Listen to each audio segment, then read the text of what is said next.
Hay algo que haces docenas de veces al día. Algo tan automático, tan instantáneo, tan absurdamente normal, que nunca te has detenido a pensar en lo que realmente está ocurriendo.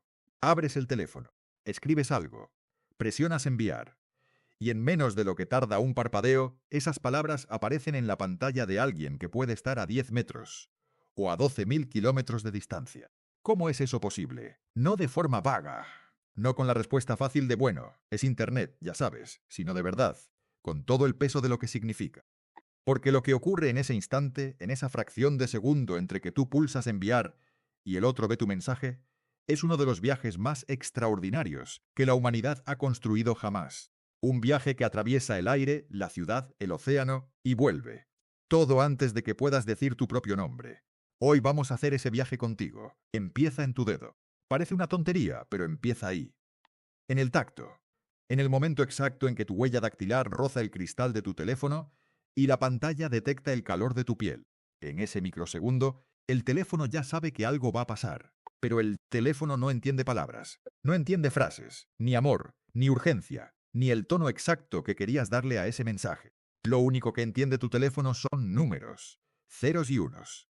El lenguaje binario más antiguo de la informática moderna. Así que lo primero que hace, lo primero de todo, es traducir.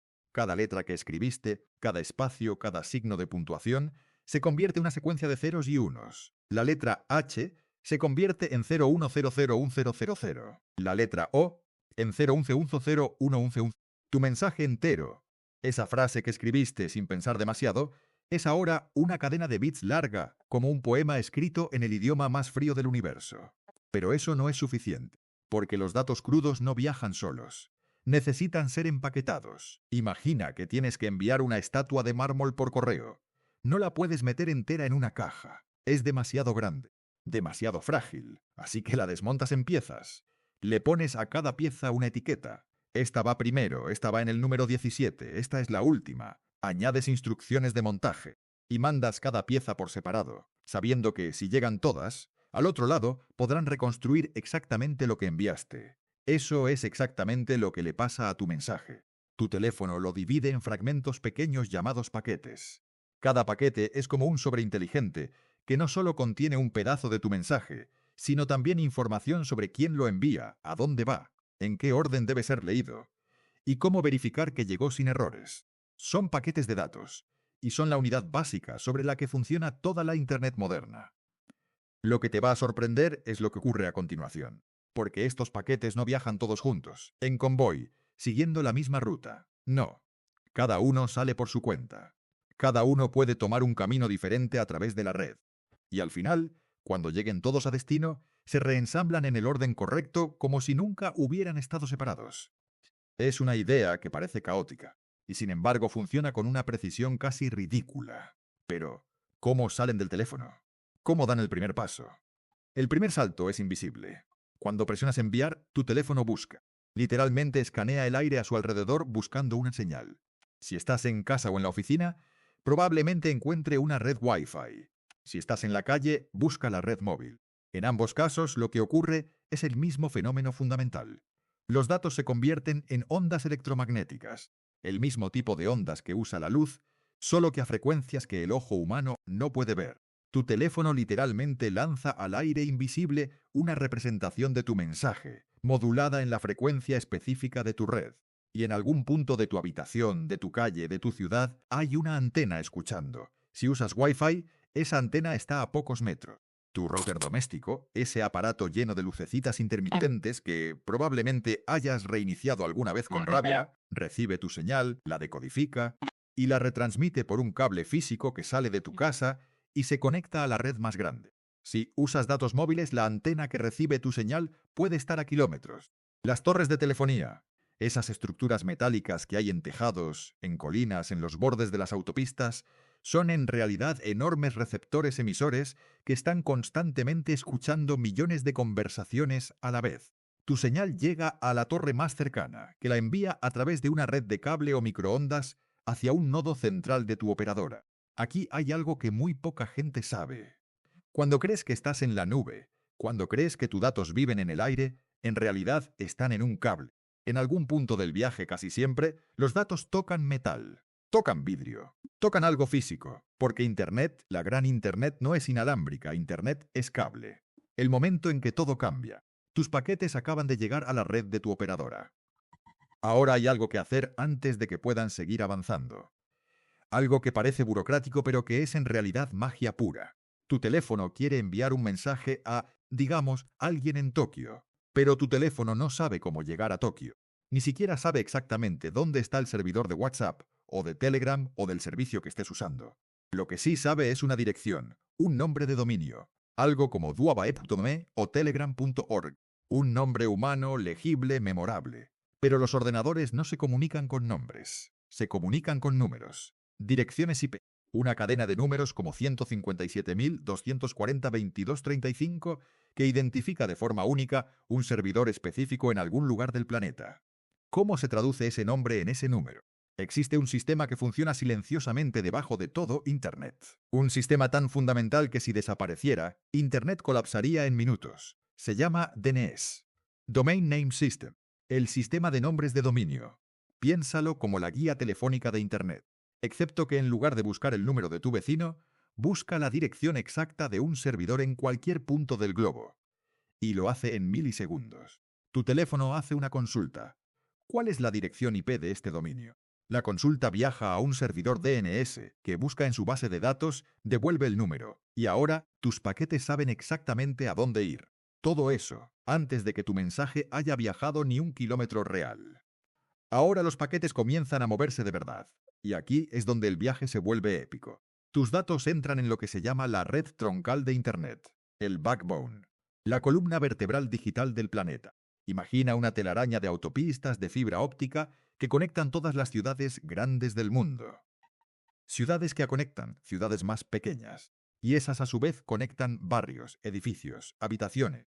Una jerarquía de conexiones que va desde el cable que sale de tu casa hasta los cables más grandes del planeta, capaces de transportar cantidades de datos que hacen que tu cabeza se tambalee. En esta red hay nodos, puntos de decisión, routers industriales del tamaño de armarios roperos que en cada nanosegundo analizan millones de paquetes y deciden, para cada uno de ellos, cuál es el mejor camino disponible en este instante, no el camino más corto en distancia.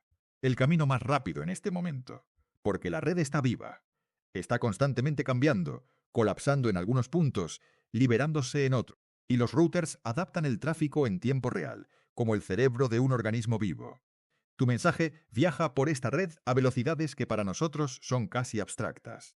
La fibra óptica transmite datos usando pulsos de luz, y la luz, dentro de un cable de fibra de vidrio, viaja aproximadamente el 70% de la velocidad de la luz en el vacío. Eso es alrededor de 210.000 kilómetros por segundo. Deja que ese número haga clic. En un segundo, tus datos pueden viajar una distancia equivalente a darle la vuelta al ecuador de la Tierra más de 5 veces, por un hilo de vidrio más fino que un cabello humano. Pero espera, hay un océano de por medio. Si tu mensaje va a cruzar al otro lado del mundo, llega un momento inevitable. Un momento que poca gente imagina cuando piensa en Internet. Llega al borde del continente, al mar. Y aquí ocurre algo que debería ser una de las maravillas del mundo moderno, pero que casi nadie conoce. Algo que los ingenieros llevan construyendo desde mediados del siglo XIX, primero con cable telegráfico, y hoy con las fibras ópticas más avanzadas que la humanidad ha creado. Los cables submarinos. Ahora mismo, en este preciso instante, mientras lees esto, hay una red de más de 500 cables tendidos en el fondo del océano. Una red que conecta todos los continentes habitados del planeta, que se extiende por debajo del Atlántico, del Pacífico, del Índico. Por los fondos abisales donde la presión aplastante convierte el agua en algo casi sólido, y donde la luz del sol nunca llegó en toda la historia de la Tierra. Estos cables no son gruesos como imaginarías. En las profundidades oceánicas, donde nada puede tocarlos, miden aproximadamente lo mismo que una manguera de jardín. Pero en su interior, protegidos por capas de acero, y polietileno, y Kevlar, y gel y más acero, hay filamentos de fibra óptica del grosor de un pelo. Y por esos filamentos viajan los datos de prácticamente toda la comunicación transoceánica del mundo. El 95% del tráfico de Internet entre continentes pasa por cables submarinos. El satélite, eso que la gente cree que es la columna vertebral de Internet, Es en realidad una solución de nicho para lugares donde no llega el cable. Tiene un problema fundamental. La velocidad de la luz sigue siendo un límite. Un satélite en órbita geoestacionaria está a 36.000 kilómetros de altura. La señal sube y baja. Esa distancia se traduce en latencia, en retraso, en ese pequeño lag que hace que las videollamadas vía satélite se sientan siempre un poco torpes. El cable submarino gana. Siempre ha ganado. Y seguirá ganando. Lo que nadie te cuenta sobre esos cables. Son construidos por barcos especiales llamados cable layers, tendedores de cable, que se arrastran por el océano a velocidades de paseo mientras sueltan el cable por la popa en un proceso hipnótico que puede durar semanas. Para atravesar el Atlántico, un cable de Sarel-Atresos puede tardar entre 2 y 3 semanas en ser tendido completamente. Cuando llegan a aguas poco profundas, cerca de las costas, los cables se entierran bajo el lecho marino para protegerlos de anclas, de pesca de arrastre, de deslizamientos de tierra submarinos. En aguas profundas simplemente descansan sobre el fondo, en la oscuridad total, esperando hacer su trabajo en silencio. ¿Y quién posee estos cables? Aquí llega uno de los datos más reveladores de este viaje. Una proporción enorme de los cables submarinos más importantes del mundo son financiados y operados, al menos parcialmente, por un pequeño grupo de compañías tecnológicas. Google, Meta, Amazon, Microsoft. Empresas que ya no confían en los operadores de telecomunicaciones tradicionales para transportar sus datos y han decidido construir su propia infraestructura. Google, por sí sola, es propietaria o copropietaria de cables que representan una fracción significativa de la capacidad total de Internet transoceánica. La pregunta que esto plantea no es solo técnica, es política, es filosófica. ¿Quién controla la información que circula por el mundo? ¿Y qué pasa cuando ese control está tan concentrado? No hay una respuesta fácil. Pero sí hay una realidad que pocas personas visualizan. Internet no es una nube democrática flotando sobre la humanidad. Es una infraestructura física que alguien posee, que alguien mantiene y que alguien puede, en principio, controlar. Volvamos al viaje. Tus paquetes acaban de llegar al fondo del océano. Están viajando a través de la oscuridad a velocidades increíbles. Pero hay un problema. La luz se debilita. No es magia, es física. Los fotones que transportan tus datos van perdiendo intensidad a medida que recorren kilómetros de fibra. Si no hiciéramos nada, en algún punto la señal sería tan débil que se perdería en el ruido. Así que a lo largo de los cables submarinos hay lo que se llaman amplificadores o repetidores. Dispositivos del tamaño de un barril que se conectan al cable cada 70 o 100 kilómetros aproximadamente y que toman la señal de luz, la amplifican y la mandan más lejos. Estos dispositivos están diseñados para funcionar durante 25 años sin mantenimiento, en condiciones de en completa oscuridad, sin ninguna fuente de energía externa, salvo la electricidad que viaja por el propio cable. Cuando algo falla, que ocurre, la reparación es un espectáculo por sí misma. Barcos especializados tienen que localizar el punto exacto de la falla con una precisión de metros dentro de miles de kilómetros de cable invisible en el fondo del mar. Enganchar el cable con un garfio especial, izarlo a la superficie, repararlo y volver a soltarlo. Una operación que puede costar millones de dólares y semanas de trabajo. ¿Qué pasa cuando se rompe un cable sin que otro pueda asumir su carga? En teoría, el tráfico se redirige automáticamente por cables alternativos. La Internet está diseñada para ser resiliente, para encontrar caminos alternativos cuando uno falla. Pero en regiones donde hay pocos cables, o donde hay un único cable que conecta una isla o un país pequeño al resto del mundo, una rotura puede significar una ralentización dramática o incluso el aislamiento temporal. En 2008, la rotura de varios cables en el Mediterráneo dejó a países como Egipto, India y Pakistán con un Internet reducido al mínimo durante días. En 2022, cuando el volcán Unga Tonga erupcionó en el Pacífico, el archipiélago de Tonga quedó prácticamente desconectado del mundo durante semanas, mientras se reparaba el único cable que lo conectaba. Internet es increíblemente resistente, pero no es indestructible. Al otro lado del océano, tus paquetes han llegado. Han emergido del agua, han entrado en una estación de cable en la costa y ahora están de nuevo en tierra firme, en otro continente. Aquí es donde el viaje da un giro que muchas personas nunca imaginan, porque tu mensaje no va directamente al teléfono de tu destinatario. Primero tiene que pasar por un centro de datos, un data center, un servidor, un edificio, no un edificio normal, Un edificio diseñado con una sola obsesión: mantener ordenadores funcionando sin parar, sin calentarse demasiado, sin fallar nunca, consumiendo tanta electricidad como una ciudad pequeña, durante los 365 días del año, las 24 horas del día. Los centros de datos son una de las cosas más extraordinarias y más invisibles que la humanidad ha construido. Cuando entras en uno de estos edificios, lo primero que te golpea es el ruido. Un rugido constante de miles de ventiladores trabajando sin descanso para evacuar el calor generado por decenas de miles de servidores. Luego el frío. Los pasillos alternan entre zonas gélidas de aire frío y zonas de calor intenso donde el aire caliente sale de los racks de servidores. Y los racks, esas estanterías metálicas llenas de ordenadores, sin pantalla, sin teclado, sin nada que los haga parecer personales, funcionando en silencio electrónico, procesando millones de operaciones por segundo. Estos edificios no tienen ventanas, no necesitan luz natural. La electricidad que consumen es tan grande que algunos tienen sus propias subestaciones eléctricas. Algunos tienen sus propios generadores capaces de mantenerlos funcionando durante días si la red eléctrica falla. Tienen sistemas de refrigeración que funcionan con agua, a veces con agua del mar, a veces con agua reciclada. Tienen detectores de incendio tan sensibles que pueden detectar humo antes de que haya fuego visible. Y todo eso existe para un único propósito: que cuando pulses enviar, tu mensaje llegue. ¿Qué hace exactamente el servidor cuando recibe tus paquetes? Tus paquetes llegan al servidor de la aplicación que estás usando. El servidor los reensambla, los verifica, confirma que no hay errores, lee la dirección del destinatario y empieza el proceso de entrega. Pero antes de hacer nada, hay algo que el servidor necesita verificar que probablemente da más tranquilidad de lo que la mayoría de la gente cree. Tu mensaje está cifrado.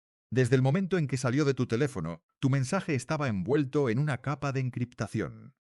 El cifrado de extremo a extremo que ofrecen aplicaciones como Signal o WhatsApp significa que el servidor que recibe el mensaje puede leer su contenido.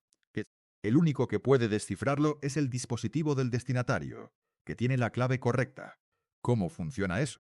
Con un sistema de claves matemáticas tan elegante que sigue siendo uno de los inventos más brillantes de las últimas décadas. Tu teléfono genera dos claves matemáticas relacionadas entre sí: una pública, que compartes con el mundo, y una privada, que nunca abandona tu dispositivo. Cuando alguien quiere enviarte algo, usa tu clave pública para cifrarlo. Pero el único que puede descifrarlo es quien tenga la clave privada. Y esa clave solo existe en tu teléfono. Es como si tuvieras un buzón con una ranura. Cualquiera puede meter una carta, pero solo tú tienes la llave para abrirlo. Esta tecnología, el llamado cifrado asimétrico, protege no solo tus mensajes, sino también tus contraseñas, tus transacciones bancarias, tu historial médico. Es la razón por la que puedes meter el número de tu tarjeta de crédito en una web sin que nadie en el camino entre tú y el servidor del banco pueda interceptarlo. Sin cifrado, Internet sería una habitación de cristal donde todos pueden ver todo lo que haces. El servidor encuentra al destinatario. Ahora, el servidor sabe que tiene que entregar tu mensaje a un teléfono específico. Pero, ¿dónde está ese teléfono? ¿Está conectado ahora mismo? ¿Está en línea? Los servidores de mensajería mantienen constantemente un registro de qué dispositivos están conectados y desde dónde. Cuando abres WhatsApp o Telegram, tu teléfono establece una conexión persistente con el servidor, una especie de línea abierta que dice: aquí estoy escuchando. Si el destinatario está en línea, el servidor le envía el mensaje directamente por esa conexión abierta.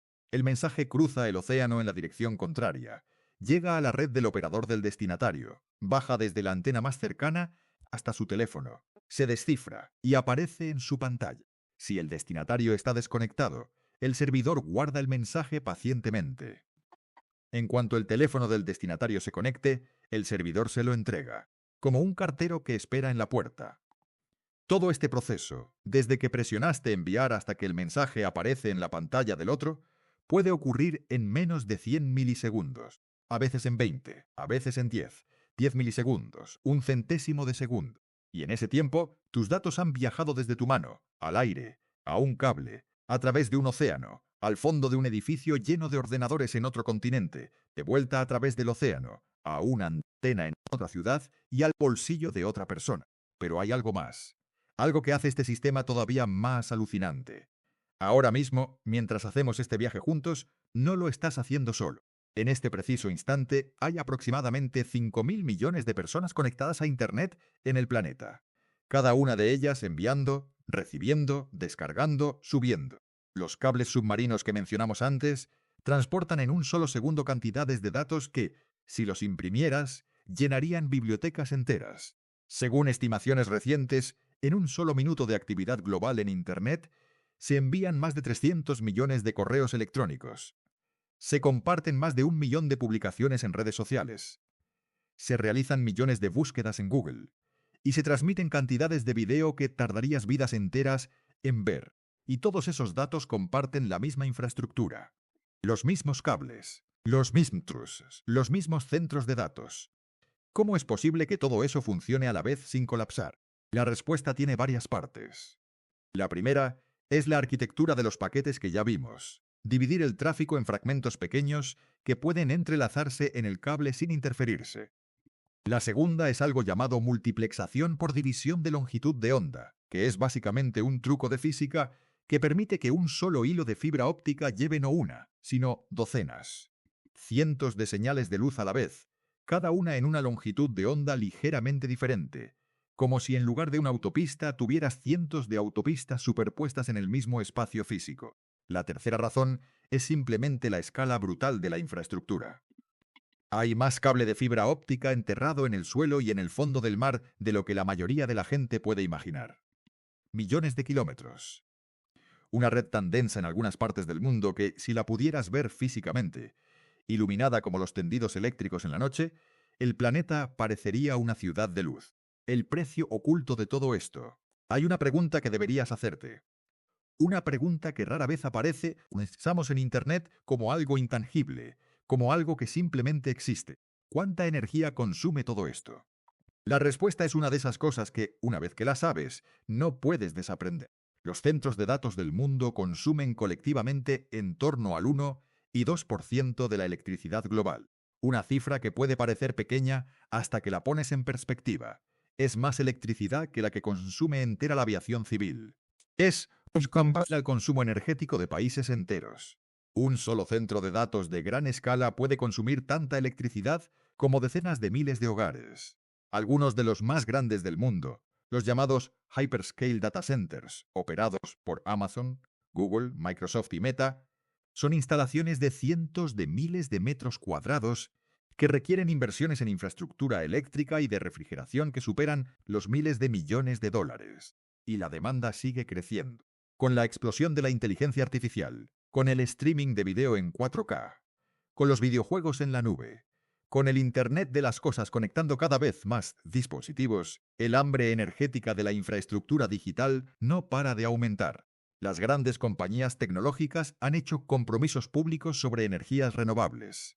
Algunas han cumplido partes de esos compromisos, pero la realidad es que construir un data center en un lugar con energía solar barata no es lo mismo que ese data center solo use energía solar. La red eléctrica es compleja, y la electricidad que entra en un edificio puede venir de muchas fuentes a la vez. Cada video que ves, cada mensaje que envías, cada búsqueda que haces, tiene un coste energético real. No enorme por sí solo, pero multiplicado por 5.000 millones de personas, docenas de veces al día, es un número que la civilización necesita tomar en serio. El sistema que nadie controla y que todos controlan. Hemos hablado de cables que son de Google, de centros de datos de Amazon, de servidores de Meta. Y eso puede hacer que Internet parezca algo que pertenece a un puñado de empresas gigantes. Y en parte es verdad. Hay una concentración de infraestructura crítica en pocas manos que no tiene precedentes históricos. Cuando Amazon Web Services, el servicio de nube de Amazon, sufre una interrupción, cosa que ocurre algunas veces al año aunque sea brevemente, no cae la web de Amazon. Cae Netflix, caen aplicaciones de noticias, caen servicios de salud, caen herramientas que las empresas usan para trabajar, porque una proporción enorme de Internet se ejecuta sobre la infraestructura de un número relativamente pequeño de proveedores de nube. Pero al mismo tiempo, Internet fue diseñada para ser resistente precisamente a ese tipo de control centralizado. Sus protocolos fundamentales, el TCP/IP que define cómo viajan los paquetes, el HTTP que define cómo se transmiten las páginas web, son estándares abiertos que ninguna empresa posee. Cualquier ordenador puede hablar ese idioma. Cualquier red puede unirse. El diseño original era casi utópicamente distribuido. La tensión entre ese diseño abierto y la consolidación real del poder en pocas empresas es una de las conversaciones más importantes de nuestra época. No tiene una resolución sencilla, pero entender que existe es ya un primer paso. Y luego están los satélites. Antes decíamos que el satélite es una solución de nicho, pero hay un asterisco importante en esa afirmación, porque en los últimos años algo ha cambiado. Empresas como SpaceX con su constelación Starlink han lanzado miles de satélites a órbitas mucho más bajas que los satélites geoestacionarios tradicionales. En lugar de 36.000 kilómetros de altura, estos satélites vuelan a unos 500 kilómetros. La diferencia en latencia es enorme. En lugar de los 500 milisegundos que puede añadir un salto a satélite geoestacionario, los satélites de órbita baja pueden ofrecer latencias de 20 o 30 milisegundos, competitivos con muchas conexiones de cable terrestre. Esto está cambiando el acceso a Internet en partes del mundo donde el cable nunca llegará. Zonas rurales remotas, regiones montañosas, pequeñas islas, áreas de conflicto donde la infraestructura está destruida. El satélite de órbita baja está haciendo real la promesa de conectividad global que el cable no puede cumplir por sí solo. Pero trae sus propios problemas. Miles de satélites en órbita baja complican enormemente la astronomía, dejando trazas de luz en imágenes del cielo que antes eran oscuras. Y la gestión del espacio orbital, con muchas empresas queriendo lanzar sus propias constelaciones, plantea preguntas sobre la gobernanza del espacio que todavía no tienen respuesta satisfactoria. Volvemos a tu mensaje. Ha viajado por el aire, por cable, por el fondo del océano, por servidores en otro continente, y ahora está llegando. Está descendiendo desde la antena más cercana al teléfono de tu destinatario. Está cruzando los últimos metros del viaje más extraordinario que cualquier mensajero humano haya hecho jamás. Se está descifrando, se está ensamblando, se está convirtiendo de vuelta en letras, en palabras, en la frase que escribiste. Aparece en la pantalla, y tu destinatario la lee. Todo ese camino, todo ese sistema de una complejidad que llevaría años estudiar en profundidad. Toda esa infraestructura física que requirió décadas de ingeniería, miles de millones de dólares, trabajo humano en el fondo de los océanos y en el espacio exterior. Todo eso para que esas palabras pudieran existir en la pantalla de otra persona en menos de lo que dura un parpadeo. Hay una última cosa que vale la pena detenerse a pensar. Cuando Tim Berners-Lee inventó la World Wide Web en 1989, lo hizo como una herramienta para que los físicos del CERN pudieran compartir información entre sí. Era una idea para un problema muy concreto. No tenía ni idea de lo que estaba creando. Cuando los ingenieros que diseñaron los protocolos de Internet en los años 70 decidieron hacer un sistema descentralizado, capaz de sobrevivir a cualquier ataque, capaz de enrutar datos alrededor de cualquier obstrucción, tampoco podían imaginar que estaban poniendo los fundamentos del sistema más complejo que la humanidad ha construido. Internet no fue planificada, fue evolucionando, creciendo, adaptándose. Como un organismo que nadie diseñó del todo, pero que todos alimentamos constantemente. Y ahora es tan omnipresente, tan integrado en la forma en que vivimos, trabajamos, amamos, nos informamos, nos entretenemos, que imaginar el mundo sin él requiere el mismo esfuerzo mental que imaginar el mundo sin electricidad. La próxima vez que presiones enviar, lo sabrás. Sabrás que esas palabras no simplemente desaparecen en el éter, que comienzan un viaje físico real, a través del aire y el vidrio y el metal y el agua y la oscuridad del fondo oceánico, que cruzarán el planeta en un instante, gracias a décadas de ingeniería increíble y al trabajo de millones de personas que nunca conocerás. Que ese mensaje, ese pequeño mensaje tuyo, es parte de la corriente más grande de información que nuestra especie ha creado jamás. Y que llegará. Casi siempre llegará.